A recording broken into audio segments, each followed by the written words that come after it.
تو دوستو، یہ جو کنفیشن آئی ہے، اعتراف آیا ہے راولپنڈی کمشنر چٹھا صاحب کی طرف سے،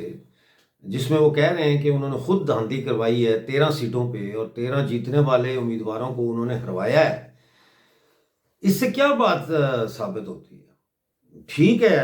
سب یہ کہتے ہیں کہ انتخابات میں دھاندلی ہوئی ہے اور ہمیشہ ہوئی ہے، لیکن اتنے سینئر بیوروکریٹ کا پریس میں آ کے یہ کہنا کہ میں رات کو سو نہیں سکتا اور میں خودکشی کا سوچ رہا ہوں اور میرے ضمیر پر اتنا بڑا بوجھ ہے، اور میں نے خود جو ہے یہ الیکشن کمیشن اور چیف جسٹس وغیرہ کے کہنے پر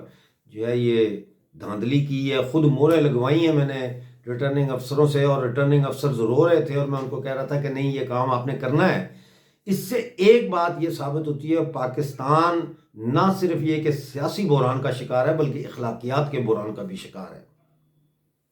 اور اس اخلاقیات کے بحران سے پاکستان اس صورت میں ہی نکل سکتا ہے کہ جتنے لوگوں نے دھاندلی میں حصہ لیا ہے وہ اب باہر آئیں اور پاکستان کے عوام سے معافی مانگیں اور بتائیں کہ انہوں نے کہاں کہاں کیسے کیسے جعلی ووٹ ڈلوائے ہیں اور عمران خان کی پارٹی کے جو لوگ تھے ان کو ہروایا ہے، اور گرینڈ جنرل الائنس جو ہے GDA، اس کے لوگوں کو کیسے ہروایا ہے سندھ میں۔ یہ ساری باتیں اب سامنے آئیں گی۔ اب اس کا راستہ کیا ہے؟ اس کا دو راستے ہیں۔ ایک راستہ تو یہ ہے کہ جتنی ہاری ہوئی سیٹیں PTI کی، الیکشن کمیشن فوری طور پر ان سیٹوں کو بحال کرے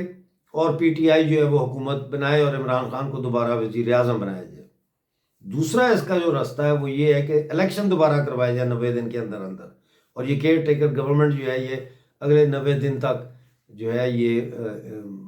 نظامت ملک کی جو ہے اس کو سنبھالے اور پھر الیکشن دوبارہ 90 دن میں کروائے جائیں۔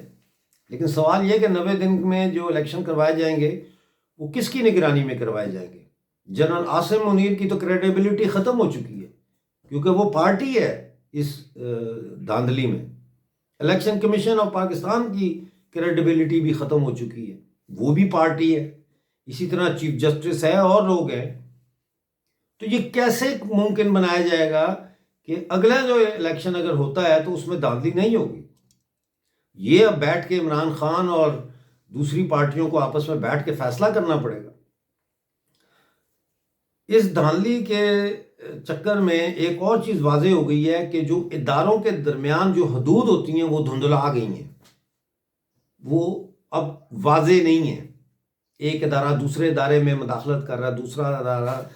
تیسرے ادارے میں مداخلت کر رہا ہے۔ ایسے میں ہم جو لوگ ہیں پاکستانی قبضے والے جموں کشمیر کے، اب ہمیں بھی سمجھ جانا چاہیے کہ میں اور میری پارٹی جموں کشمیر تحریک اتفاق رائے جو بار بار یہ کہتی ہے کہ جو گورنمنٹ پاکستان میں بنتی ہے وہ پاکستانی قبضے والے جموں کشمیر اور گلگت بلتستان میں بھی سازش کر کے دھاندلی کر کے اپنی ہی پارٹی کی اور مرضی کی حکومت بنواتے ہیں۔ جیسے عمران خان کی جب پارٹی آئی اقتدار میں تو انہوں نے مسلم لیگ نون کی جو حکومتیں تھیں گلگت بلتستان میں اور سو کالڈ آزاد کشمیر میں، ان کو گروایا اور وہاں الیکشنز ہوئے تو اس میں کون جیتا؟ PTI جیتی، اور PTI بھی جب جیتی ہے تو اس نے ایک دھیلے کا کام نہیں کیا، کیونکہ یہ سب بھی دھاندلی کی پیداوار ہیں، اسٹیبلشمنٹ کی پیداوار ہیں۔ اور آج حالت یہ ہے کہ ہم 5 فروری کو پہیہ جام ہڑتال کے بعد ایک دفعہ پھر 5 مارچ کو پہیہ جام ہڑتال کی کال دے کے تو